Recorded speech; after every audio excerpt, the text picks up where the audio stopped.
Greetings, spellcasters! My name is David, otherwise known as the Wicked Magician, and today I'm here to give you guys a very quick, basic tutorial on how to play the trading card game, Yu-Gi-Oh!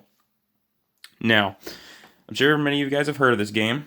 It's a trading card game where you summon monsters, cast spells, and activate traps to defeat your opponent and send their life points from 8,000 down to 0. That is the goal of the game.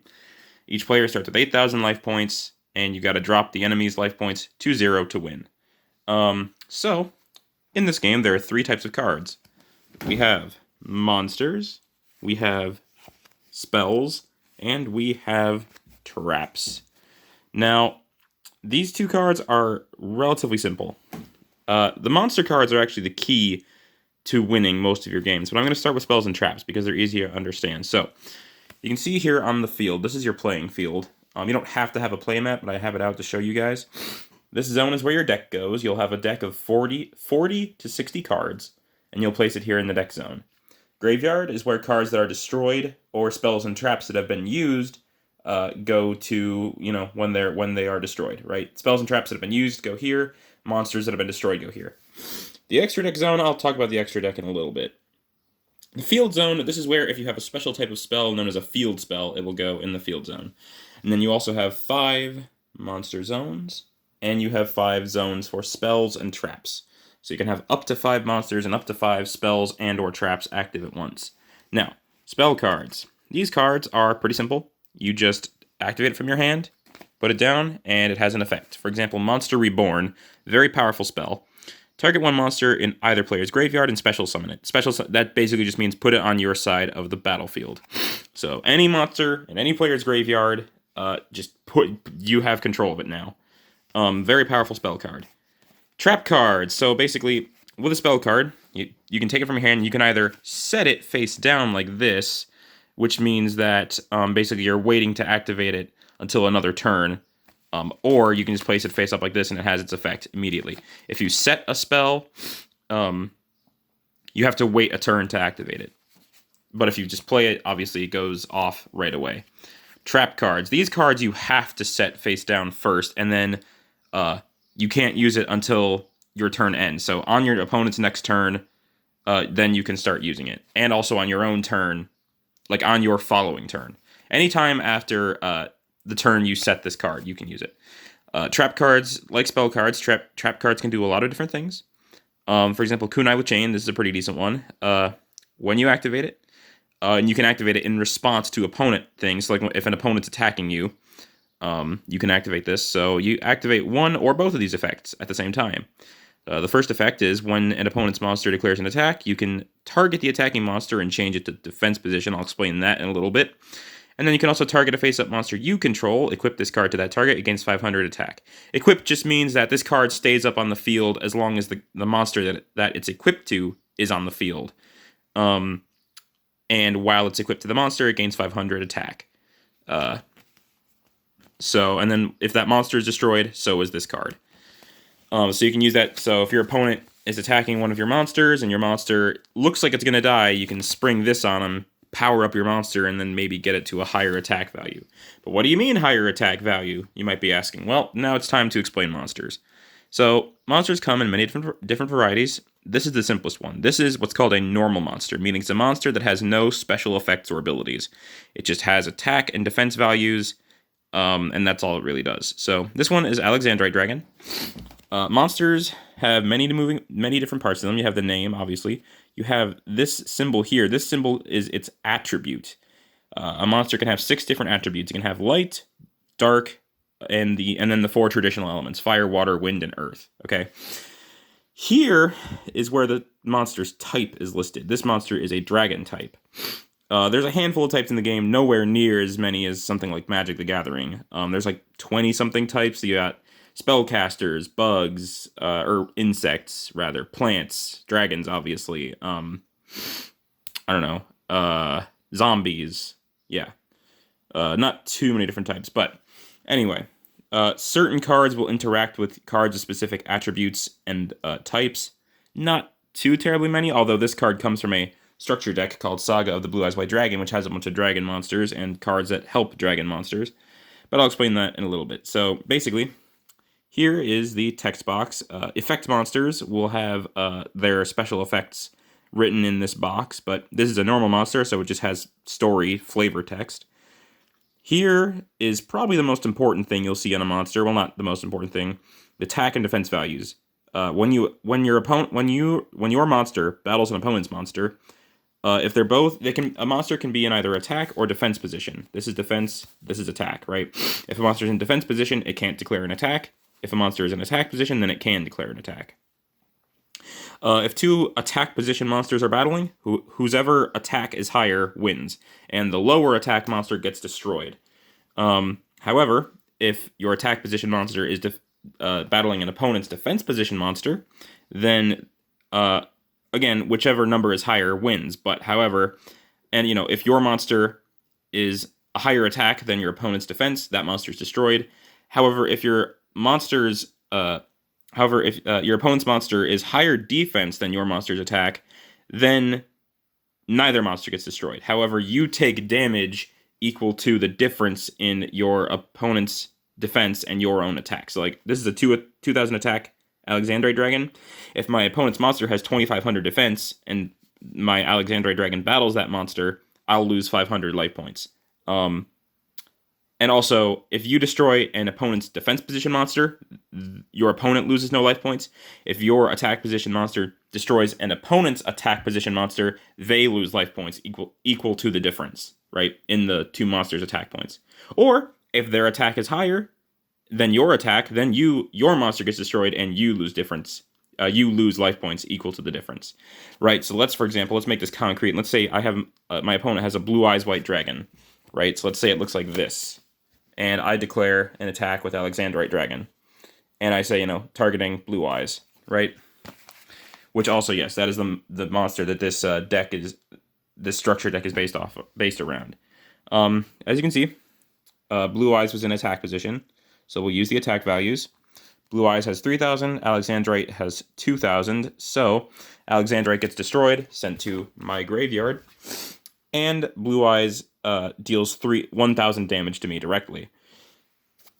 So if I had 8,000 life points at the start, which you always do in a duel, I will go down to 7,000. However, I could, of course, then say if I have Monster Reborn in my hand on my own turn, because this is a spell card, you can only use it on your turn, unlike trap cards, I can just play it and bring back Alexandrite right out of my graveyard, right? So that's a use for a spell card like Monster Reborn.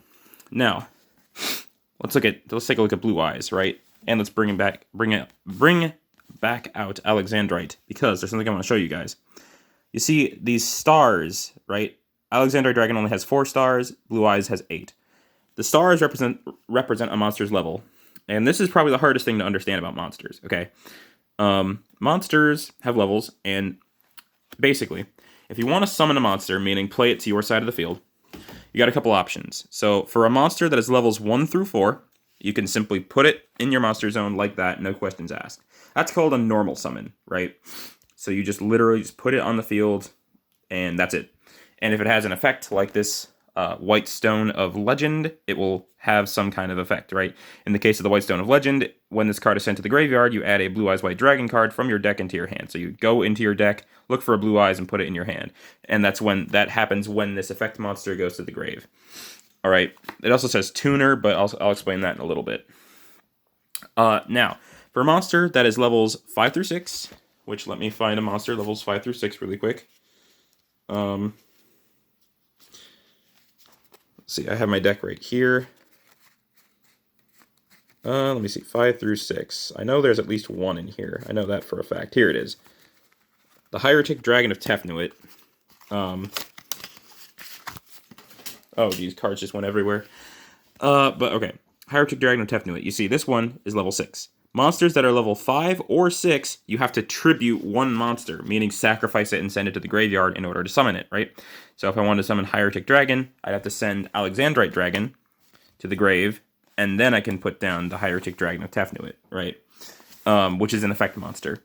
Now, the actual monster that you tribute normally doesn't matter. It doesn't matter the levels or whether it's an effect or a normal monster. Just tribute any one monster from your side of the field to summon a level 5 or 6. Anything that's level 7 or higher, so 7 to 12, because 12 I believe is the maximum level. You have to tribute 2 cards in order to summon, right? So if I wanted to summon Blue Eyes, I'd have to tribute both Alexandrite and Hierotic, send them to the grave, then I can bring out my Blue Eyes. But obviously, the higher level a monster, generally the higher attack and defense it has.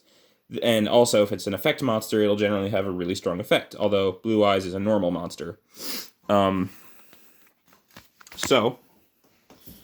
let's see here. Yeah, so that's the basics, the very, very basics of Yu-Gi-Oh! There are a couple of different kinds of spells and traps. For example, you have continuous spells and traps, which are denoted by this little infinity symbol, and they stay on the battlefield until their effect ends or until they're destroyed. There's also counter traps, such as my Champion's Vigilance, which you can see the counter trap. Oh, I rotated my phone. Which you can see, the counter trap is denoted with this little arrow there. Counter traps are traps that you can't respond to except with other counter traps. See, in Yu-Gi-Oh, there's a kind of system called spell speeds, where basically most actions that you take in the game are spell speed 1, meaning you can't respond to them with, or they can't respond to anything. You can only start what's called a chain of events using a spell speed 1 effect, like, for example, just a normal spell. All kinds of trap cards, except for counter trap cards, are spell speed 2. And there's also a special kind of spell known as a quick play spell, which you can see this little lightning symbol here is a quick play spell. Quick play spells and normal and continuous, which I showed you, traps are spell speed 2, meaning you can respond to spell speed 1 and spell speed 2 effects with these kinds of cards. All right, and there's also certain monster effects that will say it will say quick effect, and those are also spell speed 2. Then finally there are spell speed 3 effects, which is only counter traps. Counter traps are the only spell speed 3 effects in the game. They can respond to anything, and nothing can respond to them except for other counter traps. So Champion's Vigilance, if I have a level 7 or higher normal monster, such as Blue Eyes, I can basically, if my opponent summons a monster or activates a spell or trap, I can negate the summon or activation, meaning cancel it out. It doesn't happen. It literally is just gone. And if I do that, then destroy whatever card that I negated, right? So if my opponent's trying to special summon a really powerful monster, then it just doesn't happen. Also, summoning, right? So all the stuff I described to you so far is called normal summoning. Or in the case of where you have to tribute a monster, that's called tribute summoning, which also counts as normal summoning. You can only do that once per turn, right? So you can only normal or tribute summon once per turn. However, there are monsters. Any kind of summoning you do that is not what I just described is known as special summoning. So Hierotic Dragon of Tefnut is a monster that has a special effect where if your opponent has a monster and you don't have a monster, you can just special summon this right to the field. You don't have to tribute anything, and it doesn't count as a normal summon, so you can normal something else, right? Special summons are not limited. You can special summon as many times as you want per turn, as long as you have the cards and the effects that will let you do so, right? Or Monster Reborn. You saw earlier it says special summon, right? So you can play a Monster Reborn, special summon something from a graveyard, and then play another monster on top of that, or continue special summoning. There's also there's specific kinds of special summoning that require special mechanics, but I will explain those in a different video. Those are, like, for example, there's a type of special summoning called synchro summoning, which require these special tuner monsters, right? To bring out something called a synchro monster. But again, I'll explain that later. But for now, that's the basics of Yu-Gi-Oh! Spells and traps go back here, and you can activate them or set them face down for a turn. Oh yeah, there's one thing I forgot to mention. Monsters, you can set them, instead of just playing them face up, you can also play them face down, but you have to play them face down in defense position like this, okay? Which you wouldn't want to do with Alexandrite Dragon, because it only has 100 defense, so basically anything can beat it.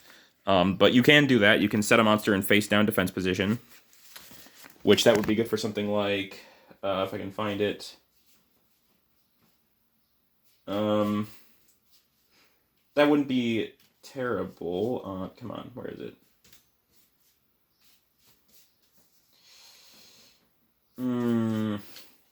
I have a monster that has like really high defense in here, and I can't find it. Well, okay, here we go. This is not a bad example. So Divine Dragon Apocryph.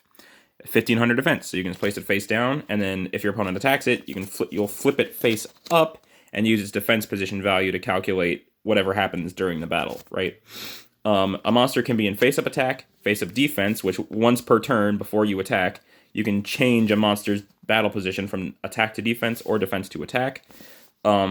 It can't attack, obviously, when you switch to defense mode. It can be in face-up attack position, face-up defense position, or in face-down defense position, right? So you can normal summon a monster into face-up attack or face-down defense. You cannot normal summon into face-up defense. They do that a lot in the anime, but you can't do it in the actual game. It's only face-down defense or face-up attack. And you can special summon, unless you have a card that says otherwise, you can special summon into face-up attack or face-up defense, but not face-down defense. Okay, so yeah, that's the basics of Yu-Gi-Oh! Also, this is an effect monster. As you can see, it'll say effect right there, in addition to saying its actual effect. But yeah, that's the basics of Yu-Gi-Oh! I'll probably end up remaking this video at some point, because I know it was a lot more disorganized than I wanted it to be, but yep, you have a deck of 40 to 60 cards, and you play monsters up here, and spells and traps back here, to take your opponent from 8,000 life points down to 0. And the last thing I'll say is that you can attack your opponent directly with your monsters, but only if they have no other monsters on the field, right? So if they have any monsters on the field, you have to clear those out first and then go after your opponent, again, unless you have a monster that says otherwise, or another card that says otherwise. But yep, that's the basics of Yu-Gi-Oh!